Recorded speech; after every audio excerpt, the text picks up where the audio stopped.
이제 이사야서가 끝나가는데 이사야 65장에 나타난 말씀은 크게 말씀을 드리면 이사야 65장의 내용은 그렇습니다.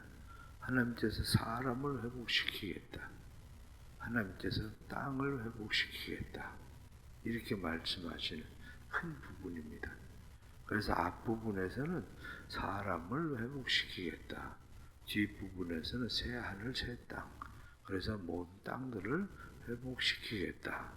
하나님께서 그렇게 말씀을 하시는데 오늘 본문에 나타난 말씀을 조금 더 우리가 이해를 위해서 구절들을 조금 살펴보면 1절 말씀에 보면 나는 나를 구하지 아니하던 자에게 물음을 받으며 나를 찾지 아니하던 자에게 찾아냄이 되었으며 내 이름을 부르지 아니하던 나라에 내가 여기 있노라 내가 여기 있노라 하였노라.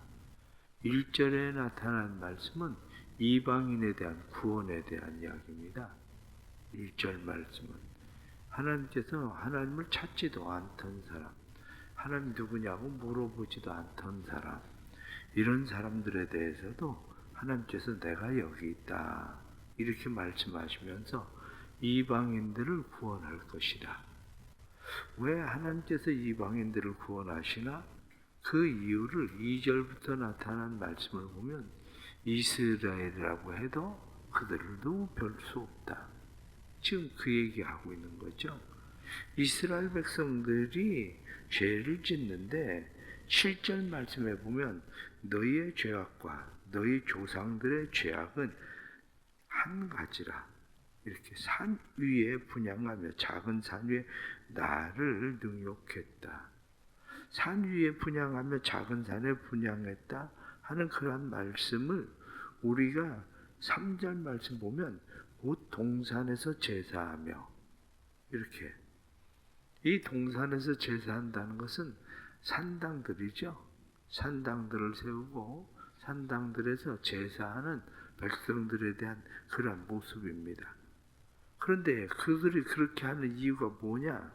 2절에 나타난 말씀 보면 종일 손을 펴서 자기 생각을 따라 옳지 않은 길을 걸어가는 패역한 백성, 자기 생각을 따라가는 사람들, 하나님의 말씀을 따라가는 게 아니고 자기 생각을 따라가는 백성들.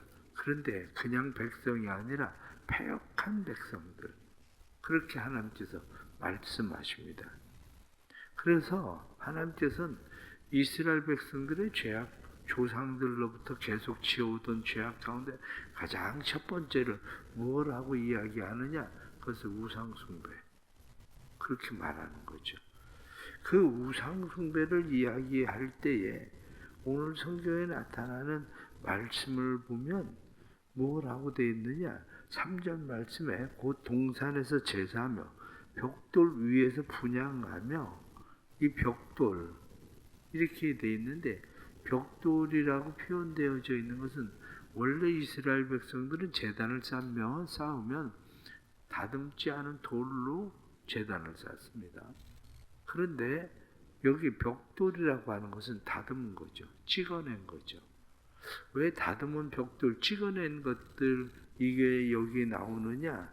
그 이유는 여기 벽돌 위에 색이 무엇을 글씨를 새기잖아요.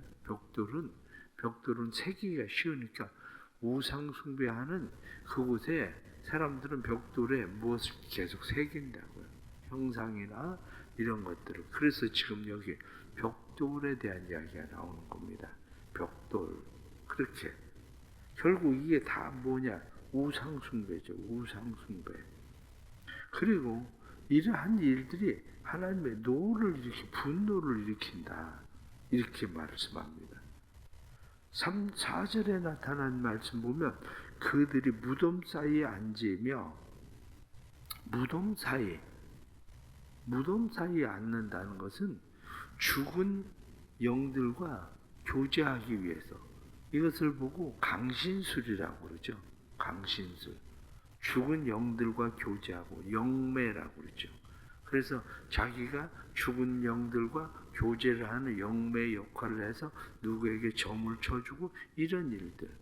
그래 너희의 강신술, 너희의 영매자들 이러한 것들이 하나님 앞에 죄를 지었다. 이렇게 말씀하는 겁니다. 그리고 또 나오는 은밀한 처소에서 여기 밤을 지내며 이렇게 말씀합니다. 은밀한 처소는 뭐냐면 이방 신상들이 있는 곳이 몰래 이방 신상을 가져다가 은밀한 곳에 숨겨놨든지 아니면은 이방의 신전들이든지 이방의 신전 우리나라 같은 경우는 옛날에 뭐 산 동굴 같은데 뭐 있으면 촛불 켜놓고 거기 뭐 이렇게 하고 막 이런 것처럼 이 사람들도 은밀한 곳에 그러한 신전들을 해놓고 거기에 숨어서 제사를 드리고 이렇게 하던 이방 신전들 이것을 보고 여기 오늘 성경 은밀한 처소 이렇게 이야기하는 거죠. 이방의 신전들을 있는 이러한 곳. 그뿐만이 아니라 이들은 돼지고기를 먹으며 이렇게 돼지고기를 먹었다. 그 얘기는 단순하게 부정한 음식을 먹었다는 이야기가 아닙니다. 단순하게 부정한 음식을 먹었다 이 얘기가 아니라 제사의 제물에 참여했다는 거예요. 대부분 우리나라도 옛날 사람들이나 우리나라 사람들 보면 뭐 돼지를 키우는 데서는 돼지를 제물로 잘 바치잖아요. 돼지를. 이 돼지고기를 먹었다는 것이 돼지를 제물로 바쳤었던 그 돼지고기들을 먹는 우상에 참여하는 것을 지금 이야기하죠. 그리고 그 뒤에 가증한 것들의 국을 그릇에 담으며 이것도 역시 마찬가지예요. 고기들을 국에 담았다. 이렇게 그것을 제물로 드려진 것. 우상 숭배에 참여했다. 이게 지금 이스라엘 백성들이 하고 있는 일들이 이러한 일들이라는 거죠. 그런데 더 큰 문제는 뭐냐면 5절 말씀에 사람에게 이르기를 너는 내 자리에 서 있고 내게 가까이 하지 말라. 나는 너보다 거룩함이라. 자기는 몰래 이런 짓 다 하면서 자기는 거룩한지 않다는 거죠. 교만하게. 자기는 거룩하게 자기는 아닌 채 하고 사람들에게 너 가까이 하지도 마. 이렇게 행하는 이런 사람들 때문에 하나님은 뭐라고 얘기하느냐. 이런 자들은 내 코에 연기요 종일 타는 불이로다. 코에 연기가 뭐예요? 귀찮은 존재라는 거예요. 어디 가서 불을 이렇게 모닥불 피워보세요. 연기가 자기 쪽으로 계속 오면 사람들은 방향 돌아가가지고 바람 반대 방향으로 가잖아요. 왜냐? 연기가 자기한테 계속 오면 이게 귀찮은 거거든. 하나님에게는 이런 사람들이 이스라엘 백성들이 귀찮은 존재가 되어버렸다는 거예요. 여기 종일 타는 불도 불이 하루 종일 타보세요.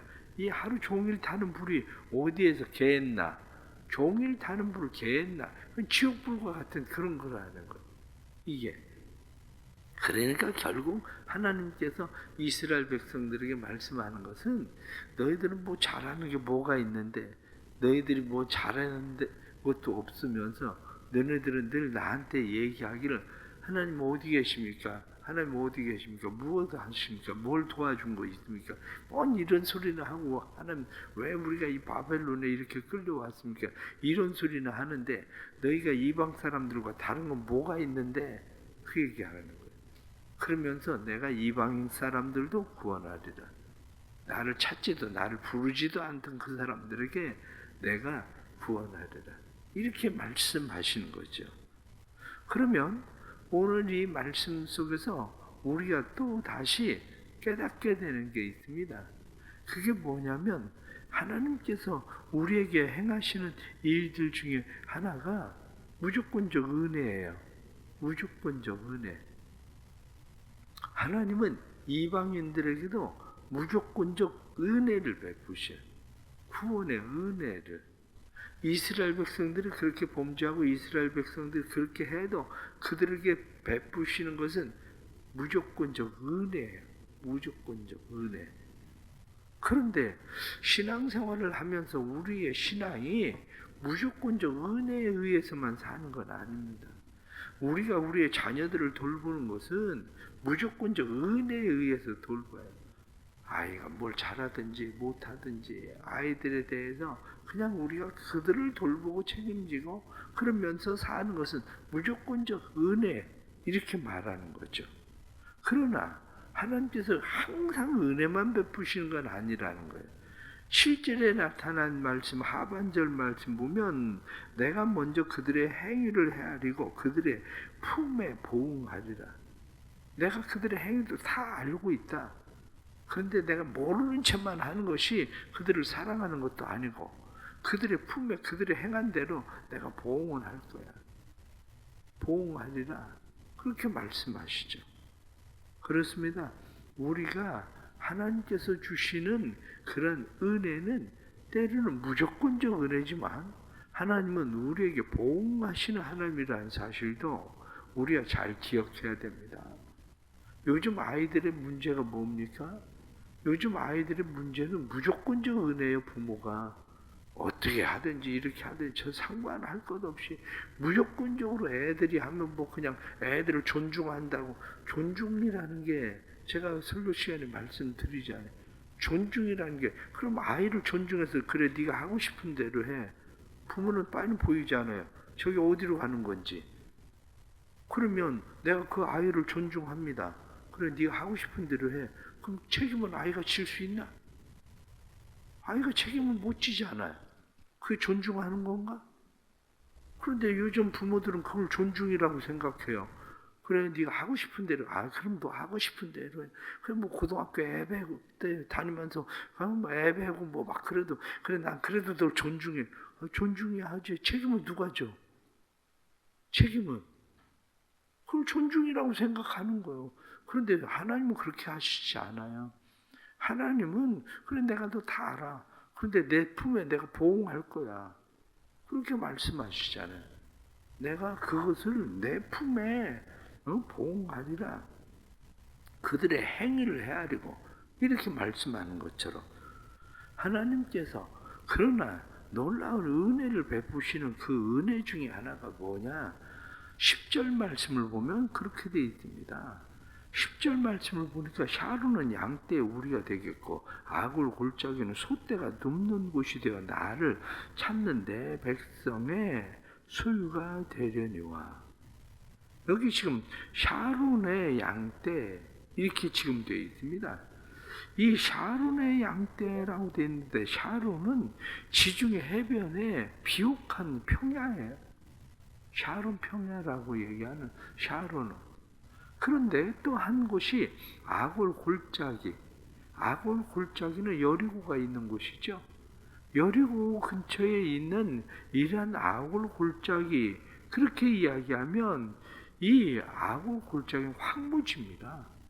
원래 이 아골 골짜기는 아간이 여리고를 정복할 때에 그 여리고에서 몰래 하나님께서 손대지 말라고 했는데 금과 의복을 숨겼다. 어디서 죽음을 당합니까? 아골 골짜기거든요. 거기서 죽음을 당하는데 오늘 말씀을 보면 아골 골짜기는 소떼가 눕는 곳이 되어 말씀을 보니까 그렇게 되어 있습니다. 차별 없는 축복의 땅으로 만들겠다. 그 얘기예요. 샤론이라고 하는 평야 지역도 원래 축복을 받은 곳. 아골 골짜기는 황무지, 축복받지 못하는 곳인데 그 땅도 하나님께서 축복의 땅으로 만들겠다. 이렇게 말씀하시죠. 그러면서 뒤에 나타난 말씀은 하나님께서 우리에게 13절 말씀 보면 그렇게 되어 있습니다. 이러므로 주 여호와께서 이와 같이 말씀하시니라. 보라 나의 종들은 먹을 것이로되 너희는 줄일 것이니라.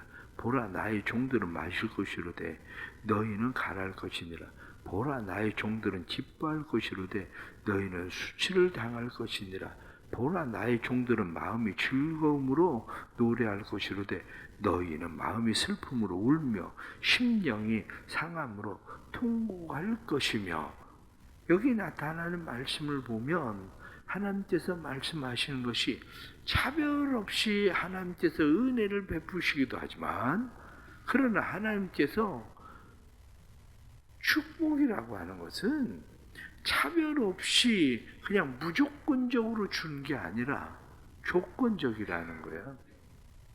뒤에 나타난 말씀은 그래서 뭐라고 이야기하느냐, 16절 말씀에 이러므로 땅에서 자기를 위하여 복을 구하는 자는 진리의 하나님을 향하여 복을 구할 것이요, 땅에서 맹세하는 자는 진리의 하나님으로 맹세하리니 이는 이전 환난이 잊어졌고 내 눈앞에 숨겨졌습니다. 진리의 하나님께 복을 구해라. 그러면 나의 종들은 하나님께서 복을 주실 것이다. 이렇게 말씀하시죠. 이것을 보고 우리는 무엇라고 이야기하느냐? 조건적 축복. 그렇게 말하는 거죠. 조건적 축복. 우리는 무조건적 하나님의 은혜를 입고 살기도 합니다. 그런데 우리가 항상 기대하고 바라는 게 뭐냐? 항상 기대하고 바라는 것은 무조건적 축복을 원해요.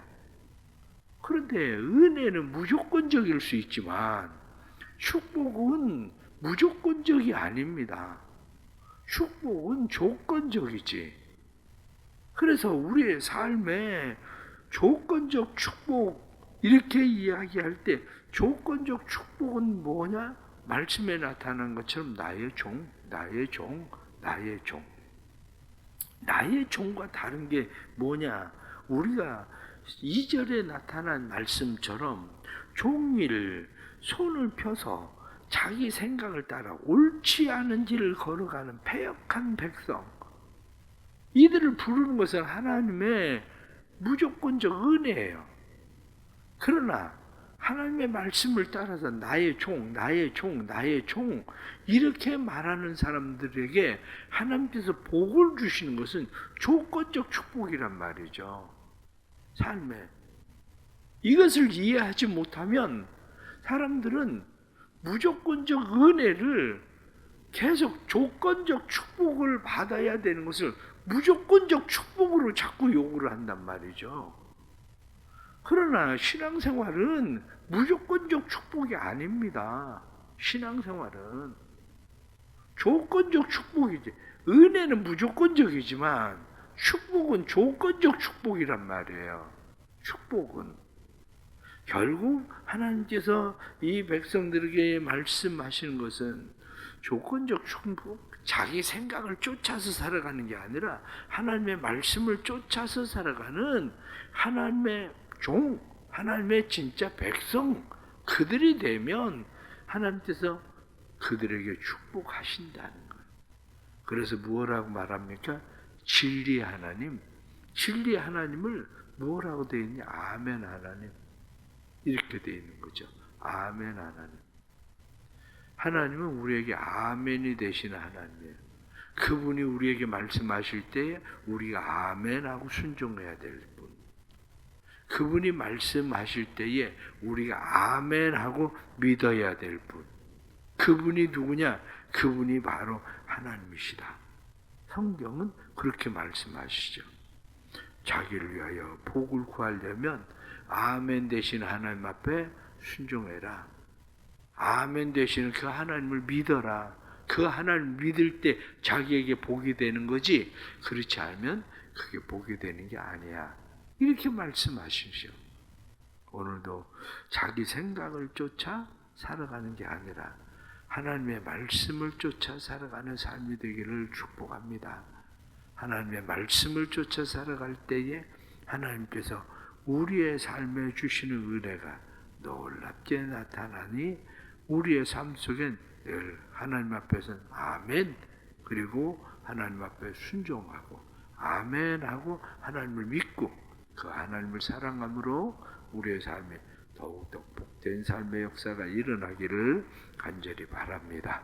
기도하겠습니다. 우리를 조건 없이 사랑하시는 아버지의 사랑을 우리는 믿습니다. 하나님의 이 조건 없는 은혜가 우리에게 임했고 때로는 우리가 하나님을 부르지도 않았는데, 하나님을 찾지도 않았는데, 하나님이 우리를 향해 손 벌려 기다리시고 우리를 만나 주셔서 우리가 예수 믿고 구원받게 된 것은 전적인 하나님의 은혜입니다.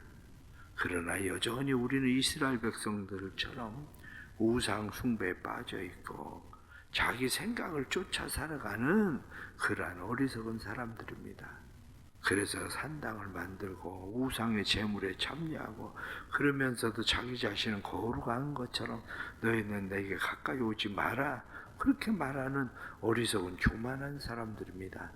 다시 저희가 깨닫고 하나님을 찾고 하나님을 의지하게 하시고 내 생각을 쫓아 살아가는 것이 아니라 하나님의 말씀을 쫓아 살아가도록 도와주옵소서. 하나님의 말씀을 쫓아 살아가는 백성들을 복되게 해주시고 말씀을 따라 살아가는 자들에게 진리의 하나님께서 축복하셔서 이들의 삶이 주님 앞에 온전히 세워지도록 도와주옵소서.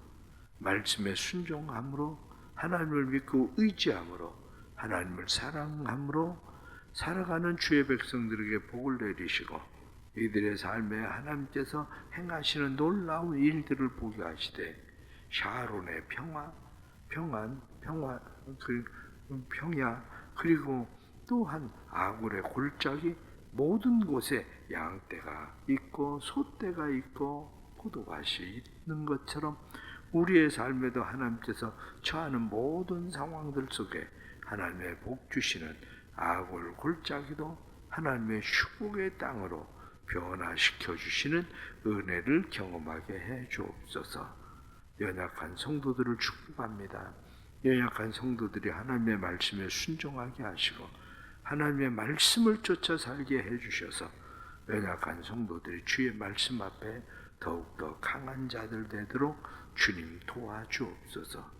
연약한 성도들, 연약하고 메마른 곳, 황무한 곳, 아굴 골짜기와 같은 곳이 다시 하나님의 은혜의 축복의 땅으로 변화되어 연약한 건강도 강해지고 강건해지고 뿐만 아니라 경제적인 삶도 부유케 되게 하시고 인생의 모든 길 여시는 하나님을 경험하도록 도와주옵소서. 오늘 하루의 삶도 성령님 우리를 도우시고 이끌어 주셔서 주의 진리 안에 행하게 해 주옵소서. 예수 그리스도의 이름 받들어 간절히 기도드리옵나이다. 아멘.